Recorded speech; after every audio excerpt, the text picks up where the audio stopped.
اسی سے ثابت ہوا کہ آپ صلی اللہ علیہ وسلم کی وفات سوموار والے دن ربیع الاول کے مہینے میں ہوئی، اور اسی سے میں نے وہ کیلکولیشن کی ہے۔ ریسرچ پیپر نمبر 12 میرا رکھا ہوا ہے بخاری اور مسلم سے۔ بخاری اور مسلم کی دوسری حدیث میں آتا ہے کہ آپ صلی اللہ علیہ وآلہ وسلم نے اپنا آخری خطبہ 9 ذوالحجہ جو یوم عرفہ والا خطبہ ہے وہ جمعے کے دن دیا، تو 9 ذوالحجہ جمعے کا دن ہے اور یہاں وفات کا دن سوموار ہے۔ 9 ذوالحجہ سے لے کے ربیع الاول تک 3 مہینے بنتے ہیں، ذوالحجہ، محرم اور سفر۔ تینوں مہینے 30 کے رکھے ہیں، تینوں 29 کے رکھ لیں، 2 29 1 30 2 30 1 29، کوئی بھی پاسبل کمبینیشن بنائیں، کبھی بھی 12 ربیع الاول سوموار والے دن نہیں آتی۔ اور یہ میرے ریسرچ پیپر لکھے ہوئے آج 15 سال ہو گئے ہیں، بریلوی، دیوبندی، اہل حدیث، اہل تشیع تمام تک پہنچے ہیں۔ تمام کے علماء نے کہا ہے کہ بالکل جی احادیث کا انکار بخاری و مسلم کا لازم آئے گا اگر ہم اس کو مان لیں کہ 12 ربیع الاول یوم وفات ہے۔ پھر بھی طارق جمیل صاحب نے، جنید جمشید صاحب رحمہ اللہ تعالی، اللہ تعالیٰ ان کی مغفرت کرے، ان کی غلطیوں سے درگزر فرمائے، ان کو نیک کاموں کا اجر عطا فرمائے، ان کی میت کے اوپر خطبہ دیتے ہوئے پھر کہا جی 12 جو ہے وہ وفات ہے۔ یہ جو ہے نا بس ایک مسکنسیپشن چل پڑی، یعنی بخاری اور مسلم سے ثابت کیا ہے۔ مسئلہ نمبر میرا 63 ہے، ولادت مصطفیٰ صلی اللہ علیہ وآلہ وسلم اور رسول اللہ کی آخری وصیتیں صلی اللہ علیہ وآلہ وسلم، اسی سے 1 گھنٹے کا ایک کلپ بھی کاٹ کے مسئلہ نمبر 26 اپلوڈڈ ہے۔ ربیع الاول سے متعلق 3 غلط فہمیوں کا ازالہ اہل سنت پاک.com پر۔ بھائیو، آپ صلی اللہ علیہ وسلم کی وفات ہوئی 63 سال کی عمر میں۔ بخاری اور مسلم میں کئی احادیث ہیں جن میں 63 سال کا ذکر ہے، کئی احادیث بخاری اور مسلم کی ان میں 65 سال کا بھی ذکر ہے، اور بعض بخاری اور مسلم کی احادیث میں 60 سال کا بھی ذکر ہے۔ 63 60 اور 65 یہ 3 فگرز ملتے ہیں۔ ان کی تطبیق یہ ہے کہ اصل میں یہ 63 ہے جس پہ اہل سنت اور اہل تشیع اور پوری امت کا اجماع ہے۔ یہ راؤنڈ آف، کسی نے 63 کو راؤنڈ آف کر کے 60 بنا دیا، اور کسی نے دوسری طرف راؤنڈ آف کیا تو 65 بنا دیا۔ یعنی اگر آپ اس کو پورا کریں، مثلا اگر میں کہوں کہ 2:40 تو اس کو آپ 2:45 بھی کہہ سکتے ہیں، حالانکہ 2:45 ہوتا ہے 2:45، 2:40 نہیں۔ اس طریقے سے اگر بیچ میں ہوگا 2:35 ہوگا تو کوئی اس کو 2:30 بھی کہہ سکتا ہے۔ تو یہ راؤنڈ آف ہے۔ اصل میں جو آپ صلی اللہ علیہ وسلم کی عمر مبارک لیونر ایئرز، چاند کے اعتبار سے، قمری اعتبار سے 63 ہے، اور شمسی ایئرز جو ہمارے چل رہے ہیں سولر ایئرز، اس کے اعتبار سے تقریباً 61 ایئرز بنتی ہے۔ لہذا ڈاکٹر طاہر القادری صاحب نے جو پیشن گوئی کی تھی کہ جی میری عمر بھی 63 سال ہی ہوگی، اس وقت انہوں نے پیشن گوئی کی جب وہ 63 کو کراس کر چکے تھے، لیکن وہ بیچارے بھول گئے کہ یہ آپ صلی اللہ علیہ وسلم کی 63 سال جو ہے وہ لیونر ایئرز والی تھی۔ اڑتے انہوں نے 65 سال تو بھی زیادہ ہو چکی ہے، اس دفعہ 65 کا بھی کیک کٹیا گیا۔ تو تھوڑا جا اردو 63 بھی کہندے بول لیندے تے کوئی مت دے دیندا کہ بھائی یہ کیڑی تسی پیشن گوئی پریڈکشن کر رہے ہو، تہاڈی تے پہلے ہی 63 کراس کر چکی ہے، کیونکہ آپ صلی اللہ علیہ وسلم کی 63 سال جو ہے وہ سولر ایئرز کے اعتبار سے نہیں تھی، لیونر ایئرز کے اعتبار تھی، چاند کے مہینوں کے اعتبار سے۔ اس کا سال 255 ڈیز کا ہوتا ہے اور یہ 265 ڈیز کا ہوتا ہے، 365 اور وہ 355 ڈیز کا۔ 10ویں حدیث بھی بخاری اور مسلم دونوں میں موجود ہے، مشکات میں 5964۔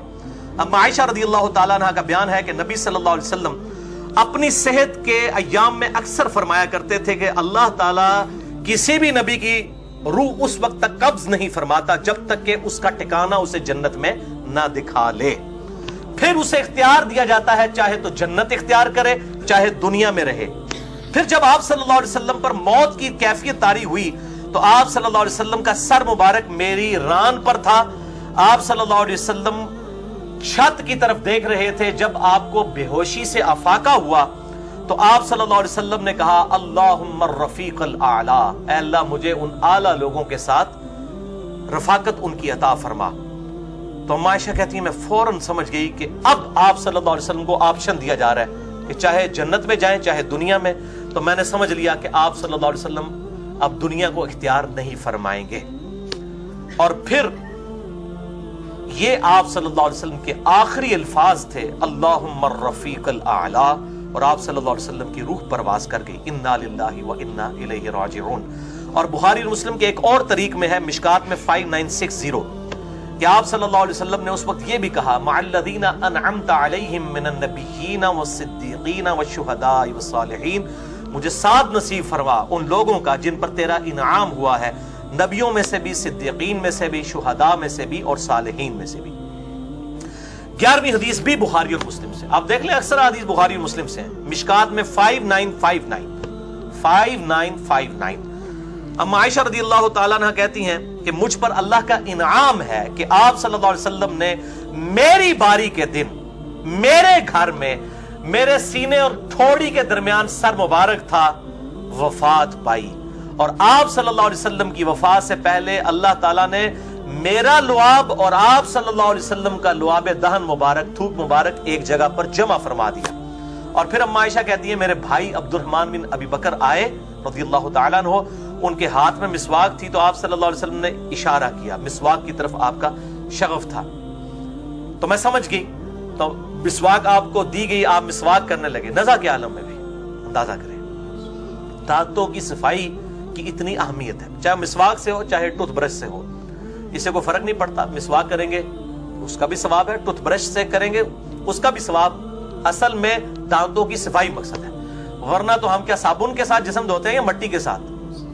ادھر کسی مولوی کو نہیں یاد آتا صابن کے استعمال کرتے ہیں، یہاں وہ مسواک ایک منٹ اگر برش کی بات کرے وہ کہتے ہیں یہ جی خلاف سنت ہو گیا، تو صابن خلاف سنت نہیں، اصل میں صحیح مسلم میں حدیث ہے 534 صفائی نصف ایمان ہے، اصل مقصد ہے صفائی، چاہے وہ ٹوتھ پیسٹ کے ذریعے ہو، خصوصاً آج کل جو مرغن غذائیں ہیں تو بعض اوقات تو صحیح طریقے سے صفائی بھی نہیں ہوتی، چاہے وہ مسواک کے ذریعے ہو، ثواب دونوں کا انشاءاللہ تعالی ملے گا۔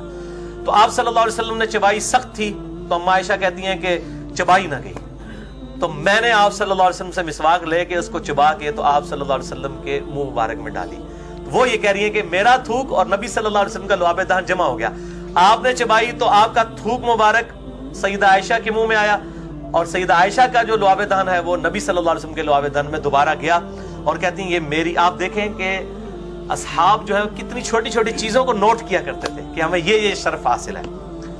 تو وہ کہتی ہیں کہ پھر نبی صلی اللہ علیہ وسلم نے کہا کہ مجھ پہ مشکیزوں کا پانی، 7 مشکیزوں کا پانی بخاری مسلم میں آتا ہے کہ ڈالا گیا بخار کو ٹھنڈا کرنے کے لیے۔ بعض بخار جو ہے پانی سے ٹھنڈے ہو جاتے ہیں، ہر بخار کے اندر پانی جو ہے وہ فائدہ مند نہیں ہوتا، لیکن بعض بخار میں فائدہ مند ہو جاتا ہے، تو پانی ڈالا گیا تاکہ بخار کا اثر کم ہو۔ پھر آپ صلی اللہ علیہ وسلم نے فرمایا اللہ کے سوا کوئی معبود نہیں اور موت کی سختیاں حق ہیں، یعنی ہوتی ہیں۔ پھر آپ صلی اللہ علیہ وسلم نے دست مبارک یوں آسمان کی طرف بلند کیا اور کہا اللہم الرفیق الاعلی، اللہم الرفیق الاعلی، اور یہی بات کرتے رہے۔ اور سیدہ عائشہ کہتی ہیں پھر آپ صلی اللہ علیہ وسلم کے ہاتھ مبارک نیچے تشریف لے آئے اور آپ صلی اللہ علیہ وسلم دنیا سے تشریف لے گئے۔ انا للہ و انا الیہ راجعون، اور بخاری میں 4451 نمبر حدیث ہے، اسی میں الفاظ ہیں۔ اما عائشہ کہتی ہیں کہ نبی صلی اللہ علیہ وسلم کا لعاب دہن اور میرا تھوک اللہ تعالیٰ نے ایک جگہ پر جمع کر دیا، فی آخر یوم من الدنیا، جو آپ صلی اللہ علیہ وسلم کی اس دنیا کی زندگی کا آخری دن تھا، وہ اول یوم من الآخرہ، اور آخرت کی زندگی کا پہلا دن تھا، یعنی وہ دنیا کی زندگی کا آخری دن تھا، اس کے بعد دنیا سے آپ چلے گئے، اب آخرت کی زندگی آپ کی، حیات النبی کا عقیدہ آخرت کی زندگی کے اعتبار سے ہے۔ مسئلہ نمبر 5 میرا سن لیجئے، 2 گھنٹے کی گفتگو۔